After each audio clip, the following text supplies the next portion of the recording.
وقال الله سبحانه وتعالى يا أيها الذين آمنوا توبوا إلى الله توبة نصوحا عن أنس بن مالك رضي الله عنهما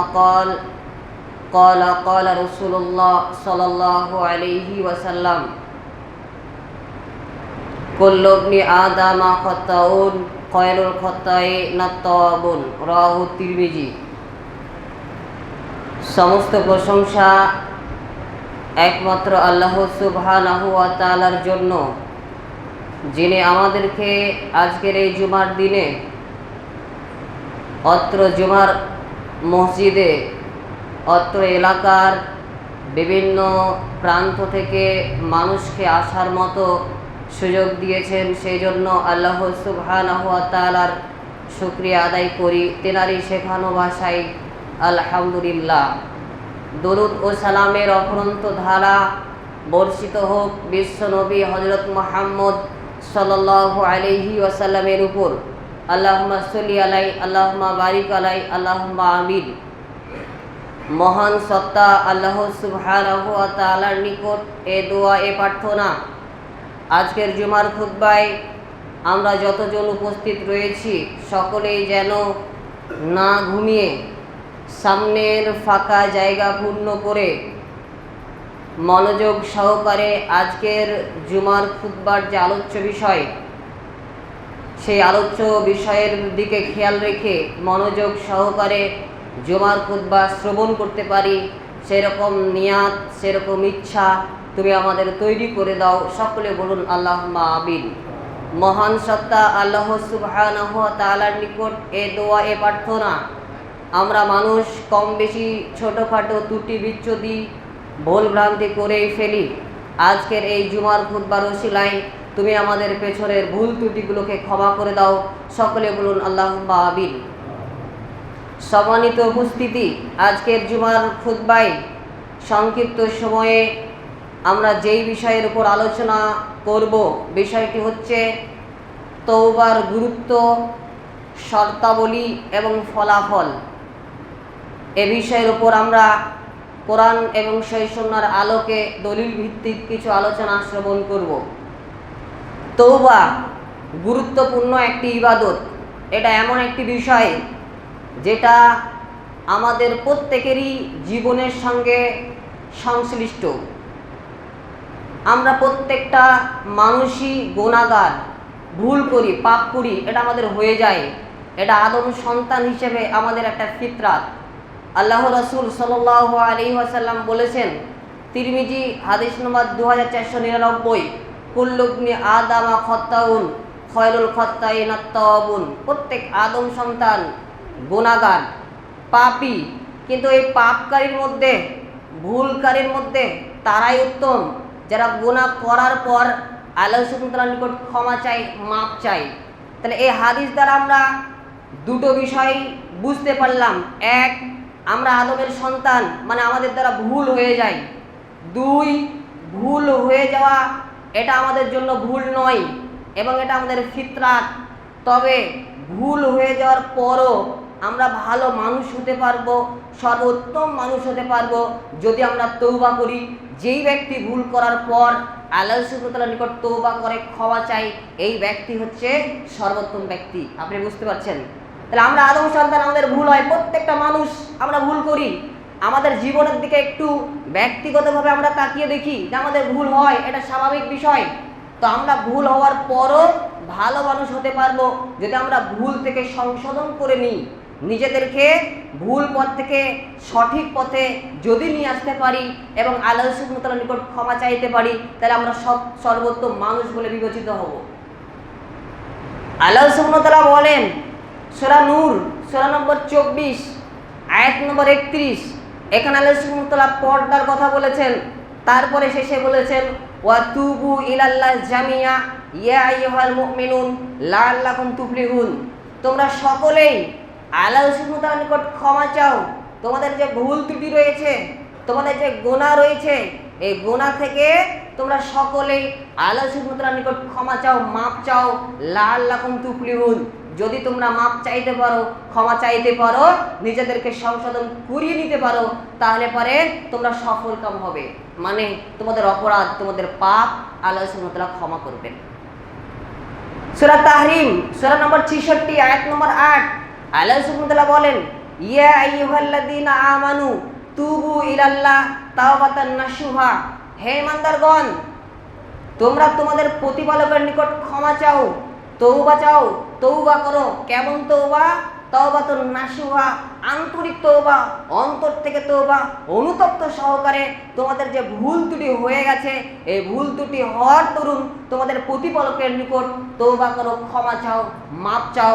যদি তওবা করতে পারো, আল্লাহ সুবহানাহু ওয়া তাআলা তোমাদের পাপ ক্ষমা করবেন এবং তোমাদেরকে জান্নাতে প্রবেশ করাবেন। আপনি বুঝতে পারছেন? আপনি যদি তওবা করেন, ক্ষমা চান, এটা হচ্ছে আপনার ফজিলত। তওবার দুটি অবস্থা, তওবা করার দুটি অবস্থা। এক, যখনই আপনি বুঝতে পারবেন বা বুঝতে পারলেন যে আপনার দ্বারা এই গুনাহ হয়ে গেছে, আপনি এই অপরাধটা করে ফেলেছেন, এই গুনাহটা আপনি করে ফেলেছেন, আপনার করণীয় হবে সঙ্গে সঙ্গে তওবা করা, ক্ষমা চাওয়া। বিলম্ব করবেন না। আমরা দেরি করি, তওবা করতে লেট করি। যুবকদের একটা কথা, এখন যুবক বয়স, একটু আনন্দ ফুর্তি করে নিই। আপনি সালাত বর্জন করছেন, সালাত আদায় করছেন না, ভুল করছেন, গুনাহ করছেন, কিন্তু মনে মনে ভাবছেন যে এখন তো যুবক, এখন একটু সালাত আদায় বাদ দিয়ে একটু আনন্দ ফুর্তির মাধ্যম দিয়ে জীবন যাপন করে নিই, পরে তওবা করব, বৃদ্ধ বয়স যখন হব তখন ক্ষমা চেয়ে আল্লাহ সুবহানাহু ওয়া তাআলার নিকট মাপ চেয়ে নিব। এটা আমাদের মানসিকতা। জি না। আপনি যখন বুঝতে পারলেন যে আপনার দ্বারা ভুল হয়ে গেছে, আপনি গুনাহ করে ফেলেছেন, সালাত আদায় করছেন না, সুদ খাচ্ছেন, জেনা ব্যভিচারে যুক্ত রয়েছেন, আরো নানান্তর অপরাধের মধ্যে আপনি যুক্ত রয়েছেন, যখনই আপনাকে নসিহা করা হলো, সঙ্গে সঙ্গে এই গুনাহ বর্জন করে দিয়ে আল্লাহ সুবহানাহু ওয়া তাআলার নিকট ফিরে আসবেন, তওবা করবেন, অনুতপ্ত হবেন। এটা হচ্ছে প্রথম অবস্থা। সাহাবীদের এটা বৈশিষ্ট্য ছিল, যে তাদের বৈশিষ্ট্য ছিল যে যখন তাদের দ্বারা ভুল হয়ে যেত, পাপ হয়ে যেত, তখন তারা সঙ্গে সঙ্গে ক্ষমা চেয়ে নিত। দুই একটা দলিল আপনাকে দিই। সহিহ মুসলিম হাদিস নম্বর 6897, সহিহ বুখারী হাদিস নম্বর 526, আব্দুল্লাহ ইবনে মাসউদ রাদিয়াল্লাহু আনহু তিনি হাদিসটি বর্ণনা করছেন। তিনি বলছেন যে জনৈক সাহাবী, জনৈক ব্যক্তি আল্লাহ রাসূল সাল্লাল্লাহু আলাইহি সাল্লামকে এসে বলছেন, হে আল্লাহর রাসূল, মদিনার উপকণ্ঠে একটি বাগান আছে, আর এই বাগানের মধ্যে আমি একজন নারীকে পেয়ে যাই, মহিলাকে পেয়ে যাই, এবং এর সঙ্গে সহবাস ব্যতীত সমস্ত কর্ম আমি করে ফেলি। অতএব আল্লাহ সুবহানাহু ওয়া তাআলার কিতাবে যে শাস্তি বর্ণিত হয়েছে, যে হুকুম বর্ণিত হয়েছে, আমাকে তাই করুন। আপনি দেখেন, ভুল করেছে, আল্লাহ রাসূল সাল্লাল্লাহু আলাইহি ওয়াসাল্লামের কাছে চলে এসেছে, ভুল থেকে সংশোধন করে নাও। আর আমাদের অবস্থা কি? ও ধরা পড়ে যায়, দিন রাত জেনা করে, দিন রাত অবৈধ কাজ করে, খারাপ কাজ করে, ধরা পড়ে যাও, তারপরেও স্বীকার করতে চাই না। অথচ সাহাবীদের একটা বৈশিষ্ট্য, ভুল হয়ে গেছে, সঙ্গে সঙ্গে আল্লাহ রাসূল সাল্লাল্লাহু আলাইহি সাল্লামের নিকট চলে এসেছে, হে আল্লাহর রাসূল, যে বিধান রয়েছে সেই বিধান আমার উপর বাস্তবায়িত করুন। কেন? আমি গুনাহ করে ফেলেছি, পাপ করে ফেলেছি। তখন আল্লাহ রাসূল কিছু বললেন না। পাশে ওমর ইবনুল খাত্তাব রাদিয়াল্লাহু আনহু তিনি ছিলেন। তিনি বললেন যে আল্লাহ সুবহানাহু ওয়া তাআলা তোমার পাপকে গোপন রেখেছিল, যদি তুমি গোপনে মাপ চেয়ে নিতে, এটা তোমার জন্য কল্যাণ হতো। যখন আল্লাহ রাসূল কিছু বললেন না, সেই সাহাবীটি ফিরে চলে যাচ্ছে। যখন কিছুটা গিয়েছে, আল্লাহ রাসূল একজন সাহাবীকে পাঠালেন, ডেকে নিয়ে আসলেন। তারপরে আল্লাহ রাসূল একটা আয়াত তেলাওয়াত করলেন, সূরা হুদ সূরা নম্বর 13 আয়াত নম্বর 114, তুমি সালাত কায়েম করো দিনের দুই প্রান্তে, এবং রাত্রি কিছুটা অতিবাহিত করার পর নিশ্চয় নেক কাজ গুনাহের কাজকে মিটিয়ে দেয়। তখন সেই সাহাবী বলছে, হে আল্লাহর রাসূল, এটা কি শুধু আমার জন্য? তখন আল্লাহ রাসূল বললেন, জি না, এটা আমার উম্মতের সকলের জন্য। এখান থেকে আপনাকে যেটা বোঝাতে চাইলাম, যে আপনার যখন ভুল হয়ে যাবে, সঙ্গে সঙ্গে আপনি ভুল থেকে আল্লাহ সুবহানাহু ওয়া তাআলার নিকট তওবা করে নেবেন, ক্ষমা চেয়ে নেবেন। আরো একটা দলিল দিই, তাহলে আপনার বিষয়টি স্পষ্ট হবে। সহিহ মুসলিম হাদিস নম্বর 1695, মাইজ ইবনে মালিক রাদিয়াল্লাহু আনহু আল্লাহ রাসূল সাল্লাল্লাহু আলাইহি সাল্লামকে এসে বলছেন, হে আল্লাহর রাসূল, আপনি আমাকে পাক এবং পবিত্র করুন। তখন আল্লাহ রাসূল সাল্লাল্লাহু আলাইহি সাল্লাম বললেন, তোমার জন্য আক্ষেপ, তুমি ফিরে যাও, ফিরে গিয়ে আল্লাহ সুবহানাহু ওয়া তাআলার নিকট মাপ চাও, ক্ষমা চাও, আল্লাহ সুবহানাহু ওয়া তাআলা ক্ষমা করে দেবেন। এই মাইজ ইবনে মালিক রাদিয়াল্লাহু আনহু ফিরে চলে গেল। কিছুটা যাওয়ার পর আবার ফিরে এসে আল্লাহ রসুলকে একই কথা বললেন, হে আল্লাহ রসুল, আপনি আমাকে পাক এবং পবিত্র করুন। আল্লাহ রসুল একই কথা বললেন, তোমার জন্য আক্ষেপ, তোমার জন্য আফসোস, তুমি ফিরে যাও, ফিরে গিয়ে আল্লাহ সুবহানাহু ওয়া তাআলার নিকট ক্ষমা চাও, মাপ চাও, তওবা করো, আল্লাহ সুবহানাহু ওয়া তাআলা ক্ষমা করে দেবেন। সেই সাহাবীটি মাইজ ইবনে মালিক রাদিয়াল্লাহু আনহু ফিরে চলে গেল। ফিরে চলে গিয়ে আবার ফিরে এসে একই কথা বললেন, হে আল্লাহ রসুল, আপনি আমাকে পাক এবং পবিত্র করুন। আল্লাহ রসুল একই কথা বললেন, আবার ফিরে গেল। আবার চতুর্থবার এসে যখন বলল, তখন আল্লাহ রসুল বললেন, তোমাকে আমি কি থেকে পাক এবং পবিত্র করব? দেখেন, এ গুনাহ করেছে, এ পাপ করেছে, অপরাধ করেছে, সাহাবীদের এটা বৈশিষ্ট্য, পাপ হয়ে গেছে, ক্ষমার জন্য ব্যক্তিগত হয়ে গেছে, আল্লাহ রসুলের কাছে চলে এসেছে। আল্লাহ রসুল বললেন, তোমাকে আমি কি থেকে পাক এবং পবিত্র করব? তখন সেই মাইজ ইবনে মালিক রাদিয়াল্লাহু আনহু বলছেন, হে আল্লাহ রসুল, আমি জিনা করে ফেলেছি, ব্যভিচার করে ফেলেছি। তখন আল্লাহ রসুল সাল্লাল্লাহু আলাইহি সাল্লাম সাহাবীদেরকে বললেন, এ কি পাগল? দেখো তো, এ মনে হয় পাগলামি করছে, একে বারবার ফিরে যেতে বললাম, তারপরেও ফিরে এসে বলল যে সে জিনা করেছে। তখন সাহাবীরা বলল, জি না, এ পাগল নয়। তাহলে এ মদ পান করেছে? একজন সাহাবী তার মুখ শুকে দেখলেন, দেখে বললেন, জি না, মদ পান করেনি। তখন আল্লাহ রাসূল সাল্লাল্লাহু আলাইহি সাল্লাম বললেন, হে মাইজ ইবনে মালিক, তুমি কি সত্যি জিনা করেছো? সত্যি কি ব্যভিচার করেছো? তখন সেই মাইজ ইবনে মালিক রাদিয়াল্লাহু আনহু বললেন, হে আল্লাহ রাসূল, আমি সত্যি ব্যভিচার করি, সত্যি জিনা করেছি। সাহাবীরা তাকে নির্দেশ দিলেন যে তাকে নিয়ে যাও খোলা মাঠে, তাকে গিয়ে রজম করে দাও, কোমর পর্যন্ত মাটি দিয়ে পুঁতে তাকে ইট ঢেল পাথর হাত দিয়ে মেরে তাকে রজম করে দাও। সাহেবেরা সেটাই করলো। 2-3 দিন হয়ে গেল রজম করা। আল্লাহ রসুল সাল্লাল্লাহু আলাইহি সাল্লাম সাহাবীদেরকে লক্ষ্য করে বলছেন, হে আমার সাহাবীরা, তোমরা মাইজ ইবনে মালিক রাদিয়াল্লাহু আনহুর জন্য দোয়া করো, ক্ষমা প্রার্থনা করো। এই ব্যক্তি এমন তওবা করেছে, এই ব্যক্তি এমন তওবা করেছে, এই ব্যক্তি এমন তওবা করেছে, যদি আমার সমস্ত উম্মতের মাঝে এই তওবাটা বন্টন করে দিই, তা সকলের জন্য যথেষ্ট। আপনি বুঝতে পারছেন? এরকম আরো অনেক ঘটনা আছে। তো সাহাবীদের একটি বৈশিষ্ট্য, যখন তাদের দ্বারা ভুল হয়ে যেত, সঙ্গে সঙ্গে ভুল থেকে ক্ষমা চেয়ে নিত, মাপ চেয়ে নিত। তওবার প্রথম অবস্থা হচ্ছে যখন আপনি বুঝতে পারবেন, বা যখন আপনার দ্বারা গুনাহ হয়ে গেল, আপনি এটা বুঝতে পারলেন, সঙ্গে সঙ্গে আপনি ক্ষমা চেয়ে নেবেন। নাম্বার 2, আপনি খুব সচেতন মানুষ, খুব সচেতনতার সঙ্গে চলাফেরা করেন, আপনার দ্বারা তেমন গুনাহ হয় না, খুব সাবধানতার সঙ্গে চলাফেরা করেন, তারপরেও মানুষ মাত্রায় ভুল হওয়াটাই স্বাভাবিক, তার জন্য আপনি তওবা করবেন। আল্লাহ রাসূল সাল্লাল্লাহু আলাইহি সাল্লাম বলেছেন, সহিহ বুখারী হাদিস নম্বর 6360, আল্লাহ রাসূল বলছেন যে আমি প্রতিদিন 70 বারের বেশি তওবা করি।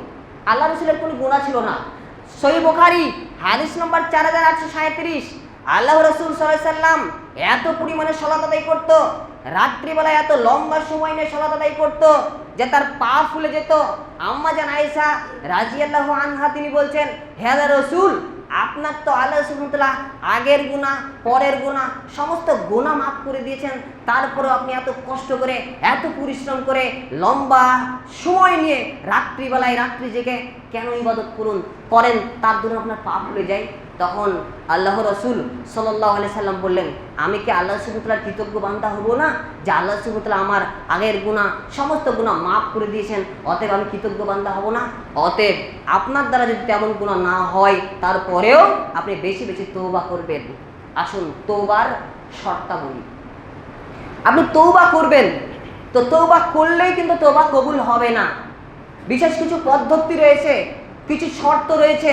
যদি আপনি এই শর্তগুলো মেনে না তওবা করেন, তাহলে আপনার তওবা কবুল হবে না। মানুষের পাপ মূলত 2 ধরনের। এক, আল্লাহ সুবহানাহু ওয়া তাআলার হক সম্পর্কিত পাপ। আপনি সালাত পড়ছেন না, এটা কার হক বলেন তো? আল্লাহ সুবহানাহু ওয়া তাআলার হক। আপনি সুদ খাচ্ছেন, এটা কার হক? এটা কার হক? আল্লাহ সুবহানাহু ওয়া তাআলার হক, আপনি সেটা লঙ্ঘন করছেন। তো আল্লাহ সুবহানাহু ওয়া তাআলার হক যদি লঙ্ঘন করেন এবং তা থেকে যদি তওবা করেন, তার জন্য 4টি শর্ত রয়েছে। কয়টি শর্ত বললাম? আল্লাহর হক সম্পর্কিত যদি পাপ হয়, তাহলে তার জন্য 4টি শর্ত রয়েছে। আর যদি বান্দার সম্পর্কিত বান্দাহর হক সম্পর্কিত পাপ হয় তাহলে তার জন্য 5টি শর্ত রয়েছে। নাম্বার 1, তওবার প্রথম শর্ত হচ্ছে গুনাহ বর্জন করে দেওয়া, পাপ বর্জন করে দেওয়া। এটা হচ্ছে তওবার প্রথম শর্ত। আপনি যেই বিষয়ে তওবা করবেন বা যেই বিষয়ে তওবা করছেন, এই পাপটা আপনি সঙ্গে সঙ্গে বর্জন আপনাকে করতে হবে। ধরেন আপনি সুদ খাচ্ছেন, এখন আপনি সুদ খাচ্ছেন আর দোয়া করছেন, হে আল্লাহ আমি সুদ খাইয়েছি, আপনি ক্ষমা করেন, আবার সুদ খেয়েছেন, এটা তওবা নয়, এটা ফাজলামি। আপনি সুদ খেয়েছেন, আপনি সুদটা বন্ধ করে দিলেন, হে আল্লাহ আমি ভুল করেছি, আমি পাপ করেছি, তবে আমি সুদ খাওয়া বন্ধ করে দিলাম। এইভাবে আপনি সুদ খাওয়া বন্ধ করে দেবেন। এটা হচ্ছে প্রথম শর্ত, যে আপনি তওবা যে বিষয়ে করবেন, যে সেই পাপটা আপনাকে বর্জন করতে হবে। নাম্বার 2, তওবার দ্বিতীয় শর্ত হচ্ছে অনুতপ্ত হতে হবে, আফসোস করতে হবে যে আমার দ্বারা এই পাপটা হয়ে গেছে, আমি সুদ খেয়ে ফেলেছি, আমি ব্যভিচার করে ফেলেছি। একদম অন্তর থেকে অনুতপ্ত হতে হবে, আফসোস। যেমন আমরা কোনো ভুল করলে পারে আমাদের কিছু হারিয়ে গেল, একটা ভুল করে ফেলেন, দেখবেন একটা মনের মধ্যে একটা দংশন করতে থাকে, আফসোস করতে থাকে। তো ঠিক আপনার মনের মধ্যে একটা আফসোস থাকবে, আপনি অনুতপ্ত হবেন। আর আল্লাহর রাসূল সাল্লাল্লাহু আলাইহি সাল্লাম বলেছেন অনুতপ্ত হওয়াটাই হচ্ছে তওবা। কয়েকটা দলিল দিই। আল্লাহর রাসূল সাল্লাল্লাহু আলাইহি সাল্লাম বেশ কিছু এ সম্পর্কে দলিল দিয়েছেন। সহিহ বুখারী হাদিস নম্বর 3470। বানী ইসরায়েলের একজন ব্যক্তি ছিল, যেই ব্যক্তি 99 জন ব্যক্তিকে হত্যা করেছিল। যখন সে 99 জন ব্যক্তিকে হত্যা করলো, তখন সে তার অন্তরের মধ্যে একটা অনুতপ্ত আসলো যে সে ভুল করেছে। এই ভুল করার দরুন তার মধ্যে একটা অনুতপ্ত আসলো যে আমি 99 জন ব্যক্তিকে হত্যা করে ফেলেছি। তখন সে একজন পাদ্রীকে গিয়ে বলল, আমার কি কোনো ক্ষমার রাস্তা আছে? তখন সেই পাদ্রী বলছে যে তুমি 99 জন মানুষকে হত্যা করেছো, আবার তোমার ক্ষমা? আল্লাহর সেই ব্যক্তি সেই পাদ্রীকেও হত্যা করে দিল। তারপরে মানুষকে জিজ্ঞাসা করতে থাকে যে কোথায় গেলে ক্ষমা পাওয়া যাবে, কোথায় গেলে মাপ পাওয়া যাবে। তখন একজন বলল যে ওই গ্রামে যাও, ওই গ্রামে গেলে তুমি সঠিক খবর পাবে। তখন সে তওবার উদ্দেশ্যে সেই গ্রামের উদ্দেশ্যে রওনা হলো। যখনই সেই গ্রামের উদ্দেশ্যে রওনা হয়েছে, তখন মাঝ পথে তার মৃত্যুর ফায়সালা হয়ে গেছে, তার মৃত্যু চলে এসেছে। আযাবের ফেরেশতা এবং রহমতের ফেরেশতা এসে ঝগড়া বাঁধিয়ে দিয়েছে। আযাবের ফেরেশতা বলছে এই ব্যক্তি 100 জন মানুষকে হত্যা করেছে, অতএব এর রূহ আমি নিয়ে যাব। আর রহমতের ফেরেশতা বলছে জি না, এই অনুতপ্ত হয়েছে, এই তওবা করার উদ্দেশ্যে বেরিয়েছে, অতএব এর রূহ আমি নিয়ে যাব। আল্লাহ সুবহানাহু ওয়া তাআলা একজন ফেরেশতাকে পাঠিয়ে তাদের মধ্যে সমাধান করে দিলেন যে তুমি দূরত্ব মাপো, তোমরা মেপে দেখো, যেই দিকে সে এগিয়ে গেছে সেই দিকে, যেদিকে সে এগিয়ে গেছে সেই দিকের ফায়সালা হয়ে যাবে। তখন দূরত্ব মেপে দেখলো যে সে ব্যক্তি ক্ষমা চাওয়ার উদ্দেশ্যে যেই গ্রামের উদ্দেশ্যে বেরিয়ে গেছে সেই গ্রামের দূরত্ব কমে গেছে। তখন আল্লাহ সুবহানাহু ওয়া তাআলা বললেন যে রহমতের ফেরেশতা তুমি তার রূহ নিয়ে চলে যাও। এখানে আপনাকে যেটা বোঝাতে চাইলাম, এই ব্যক্তি অনুতপ্ত হয়েছে, এই অনুতপ্ত হওয়ার জন্য আল্লাহ সুবহানাহু ওয়া তাআলা একে ক্ষমা করে দিয়েছেন। আরও আছে সহিহ বুখারী হাদিস নম্বর 3481, যে বানী ইসরায়েলের একজন ব্যক্তি জীবনে কখনো ভালো কাজ করেনি, শুধু গুনাহের কাজ, খারাপ কাজ করে গেছে। সে মৃত্যুর সময় তার সন্তানদেরকে ওসিয়ত করে গেল যে আমি যখন মারা যাব তখন আমাকে আগুনে জ্বালিয়ে দিবে, এবং আগুনে জ্বালানোর ফলে যে ছাই হবে তার একটা অংশ সমুদ্রে ফেলে দিবে আর একটা অংশ বাতাসে উড়িয়ে দিবে। তার সন্তানরা সেটাই করলো। যখন সে মারা গেল তার ওসিয়ত অনুযায়ী সেটাই করলো। তখন আল্লাহ সুবহানাহু ওয়া তাআলা তাকে হাজির করলেন। কিভাবে হাজির করলেন? সমুদ্রকে বললেন তোমার ছাইগুলোকে একত্রিত করো, এবং বাতাসকে বললেন, স্থলভাগকে বললেন যে তুমি তোমার ওর ছাইগুলোকে একত্রিত করো। তারপরে তাকে তোলানো হলো। তারপরে তাকে জিজ্ঞেস করলো যে তুমি এই কাজ কেন করতে বলেছো? তখন সে বলল, হে আল্লাহ তোমার ভয়ে আমি কখনো ভালো কাজ করতে পারিনি, ভালো কাজ করিনি, অতএব তুমি যদি আমাকে একবার ধরতে পারো তাহলে তুমি আমাকে যে শাস্তি দিবে আর কাউকে দিবে না। এই জন্য আল্লাহ সুবহানাহু ওয়া তাআলাকে ক্ষমা করে দিলেন। এই ব্যক্তি অনুতপ্ত হয়েছিল, তার ভুল করে সে ক্ষমা চাওয়ার উদ্দেশ্যে তার সন্তানদেরকে এই ওসিয়ত করেছিল, সেই জন্য আল্লাহ সুবহানাহু ওয়া তাআলা তাকে ক্ষমা করে দিয়েছিলেন। সেই জন্য তওবার দ্বিতীয় শর্ত হচ্ছে আপনি অনুতপ্ত হবেন। আপনি যেই বিষয়ে তওবা করবেন, যেই ভুলের কারণে তওবা করবেন, এই ভুলের জন্য আপনাকে অনুতপ্ত হতে হবে। এটা হচ্ছে 2 নম্বর শর্ত। 3 নম্বর শর্ত হচ্ছে দৃঢ় আপনাকে সংকল্প করতে হবে যে ভবিষ্যতে এই গুনাহ আর আমি করব না। এটা দৃঢ় সংকল্প করতে হবে। আপনি আপ্রাণ চেষ্টা করবেন সেই পাপ থেকে বাঁচার জন্য। যত রকম পদক্ষেপ গ্রহণ করার প্রয়োজন আছে সমস্ত রকম পদক্ষেপ আপনি গ্রহণ করবেন। গ্রহণ করে সেই পাপ থেকে আপনি বাঁচার চেষ্টা করবেন। যদি আপনি চেষ্টা না করেন, চেষ্টা ছাড়াই যদি লাগাতার পাপ করে যান, তাহলে আল্লাহ সুবহানাহু ওয়া তাআলা হয়তো আপনাকে ক্ষমা করবেন না। কিন্তু আপনি চেষ্টা করলেন, পাপ থেকে বাঁচার হাজারো চেষ্টা করছেন, যত পথ এবং পদ্ধতি রয়েছে অবলম্বন করার পরও আপনি পাপ থেকে বাঁচতে পারছেন না। তার উদাহরণ বা তার ফলাফল, তার বিধান আলাদা। কিন্তু আপনাকে চেষ্টা করতে হবে, দৃঢ় সংকল্প নিতে হবে যে ভবিষ্যতে আমি এই গুনাহ, এর পাপ আর কখনো করব না।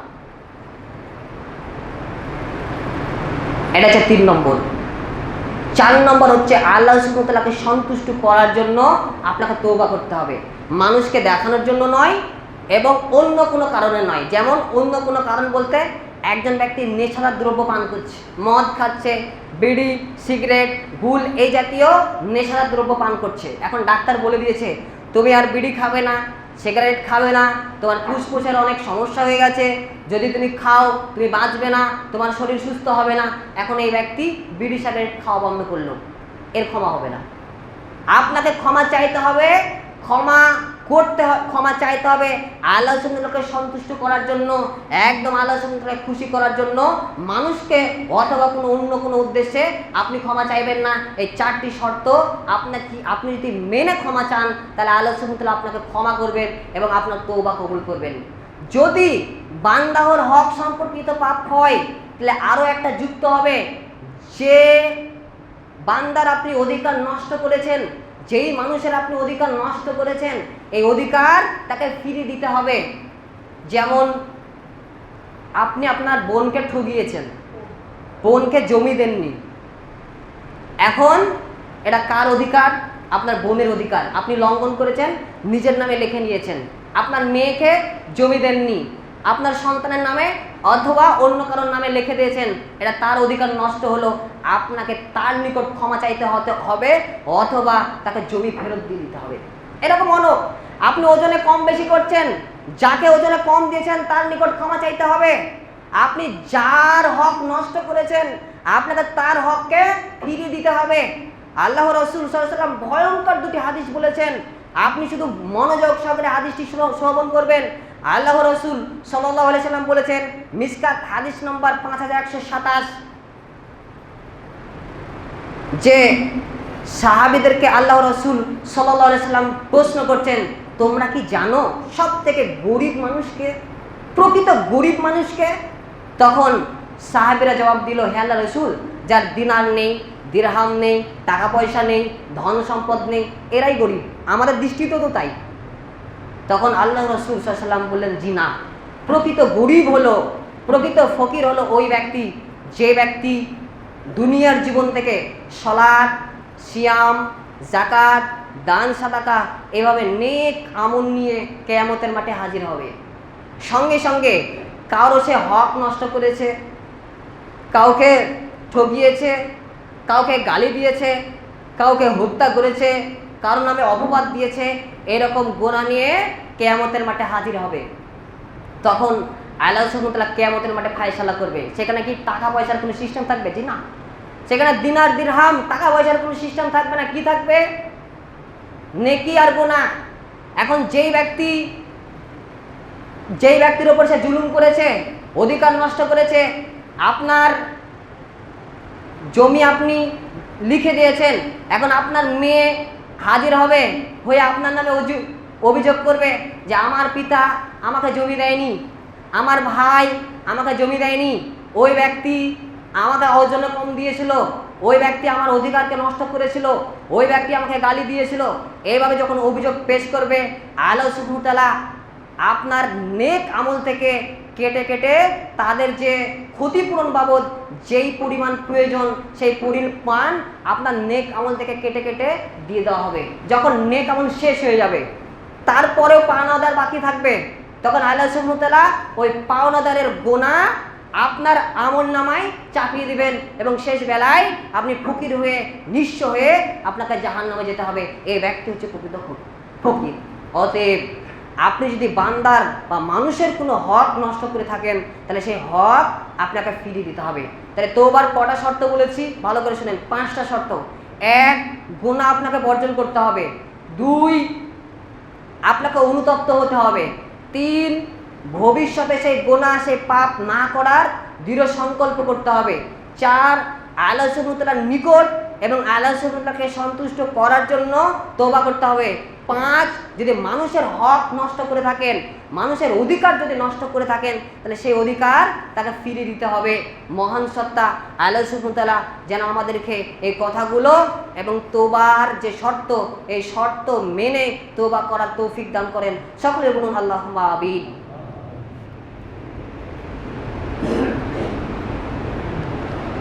আলহামদুলিল্লাহ ওয়াহদা ওয়াসসালাতু ওয়াসসালামু আলা মাল্লা নাবিয়া বাদা আম্মা বাদ। এবার তওবার ফলাফল, আপনি যদি তওবা করতে পারেন, গুনাহ থেকে মাপ চেয়ে নিতে পারেন, তাহলে এর ফলাফলটা কি, পুরস্কার কি? নাম্বার 1, আল্লাহ সুবহানাহু ওয়া তাআলা আপনাকে ক্ষমা করে দেবেন। যদি আপনি তওবা করতে পারেন, নিশ্চিত আল্লাহ সুবহানাহু ওয়া তাআলা আপনাকে ক্ষমা করে দেবেন। সূরা জুমার সূরা নম্বর 39 আয়াত নম্বর 53, কুল ইয়া ইবাদিহিল্লাযীনা আসরাফু আলা আনফুসিহিম লা তাকনাতু মির রাহমাতিল্লাহ ইন্নাল্লাহা ইয়াগফিরুদ যুনুবা জামিআ ইন্নাহু হুয়াল গফুরুর রহিম। হে নবী, আপনি বলুন, হে আমার বান্দাগণ, যারা নিজেদের উপর বাড়াবাড়ি করেছো, জুলুম করেছো, গুনাহের কাজ করে ফেলেছো, অপরাধ করেছো, লা তাকনাতু মির রাহমাতিল্লাহ, তোমরা তোমাদের প্রতিপালকের রহমতের ব্যাপারে, ক্ষমার ব্যাপারে নিরাশ হয়েও না। ইন্নাল্লাহা ইয়াগফিরুয যুনুবা জামিআ, নিশ্চয়ই আল্লাহ সুবহানাহু ওয়া তাআলা তোমাদের সমস্ত গুনাহ ক্ষমা করে দেবেন। তিনি ক্ষমাশীল, দয়ালু। যদি আপনি আল্লাহ সুবহানাহু ওয়া তাআলার নিকট তওবা করতে পারেন, আপনার সমস্ত গুনাহ আল্লাহ সুবহানাহু ওয়া তাআলা ক্ষমা করে দেবেন। তিরমিজি হাদিস নাম্বার 3540, এটা হচ্ছে হাদিসে কুদসি। আল্লাহ সুবহানাহু ওয়া তাআলা বলেন, হে আদম সন্তান, যতক্ষণ পর্যন্ত আমার নিকট ক্ষমা চাইবে এবং ক্ষমার আশা রাখবে, ততক্ষণ পর্যন্ত তোমার প্রতিপালক তোমাকে ক্ষমা করে দিবেন। তোমার অবস্থা যাই হোক না কেন, তোমার প্রতিপালক ক্ষমার ব্যাপারে কাউকে পরোয়া করে না।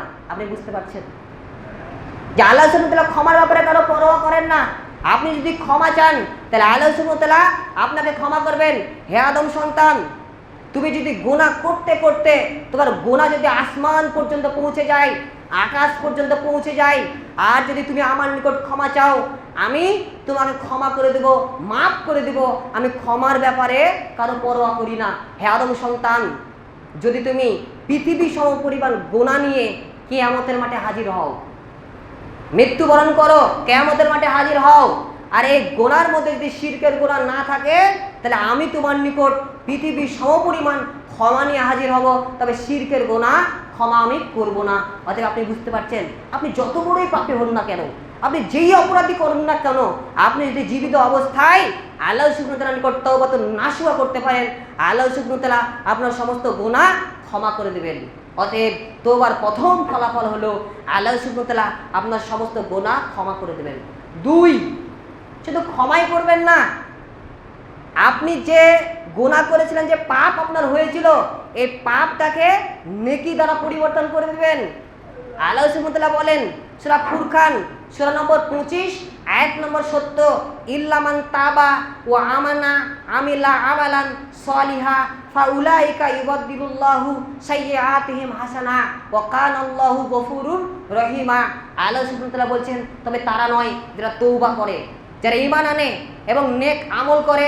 আল্লাহ সুবহানাহু ওয়া তাআলা ফাউলাইকা ইউবাদদিলুল্লাহু সাইয়্যাতিহিম হাসানা, আল্লাহ সুবহানাহু ওয়া তাআলা তাদের পাপগুলোকে, তাদের গুনাহগুলোকে নেকি দ্বারা পরিবর্তন করে দেন। আল্লাহ সুবহানাহু ওয়া তাআলা ক্ষমাশীল, দয়ালু। আপনি বুঝতে পারছেন, যদি আপনি তওবা করেন, আল্লাহ সুবহানাহু ওয়া তাআলার নিকট ক্ষমা চান, মাপ চান, তাহলে আল্লাহ সুবহানাহু ওয়া তাআলা আপনার পাপগুলোকে নেকি দ্বারা পরিবর্তন করে দেবেন। আপনি বুঝতে পারছেন?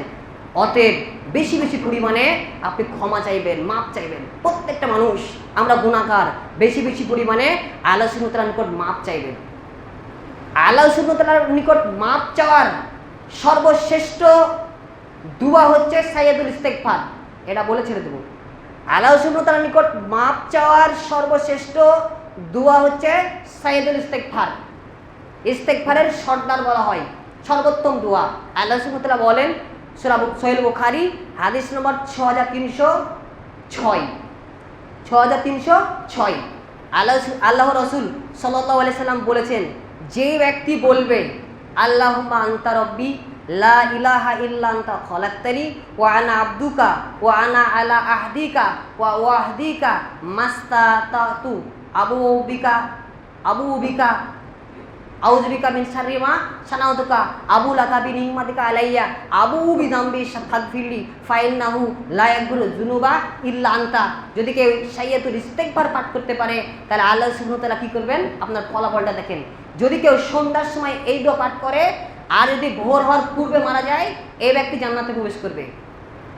কেউ যদি সকালবেলায় এই দোয়া পাঠ করে, এই ব্যক্তি যদি সন্ধ্যার পূর্বে মারা যায়, জান্নাতে প্রবেশ করবে। অতএব সাইয়াতুল ইস্তিগফার আপনাকে আজকে মুখস্থ করতে হবে। যদি না পারেন, যতদিন সময় লাগবে, 1 সপ্তাহ 10 দিন, এই 10 দিনের মধ্যে যাদের মুখস্থ নেই এই সাইয়াতুল ইস্তিগফার মুখস্থ করে নেবেন। সোহেল বুখারী হাদিস নম্বর 6306। মহান সত্তা আল্লাহ সুবহানাহু ওয়া তাআলার নিকট দোয়া করি, হে আল্লাহ, আমরা মানুষ, আমরা প্রত্যেকেই গুনাহকারী, আমাদের প্রত্যেকেরই গুনাহ রয়েছে।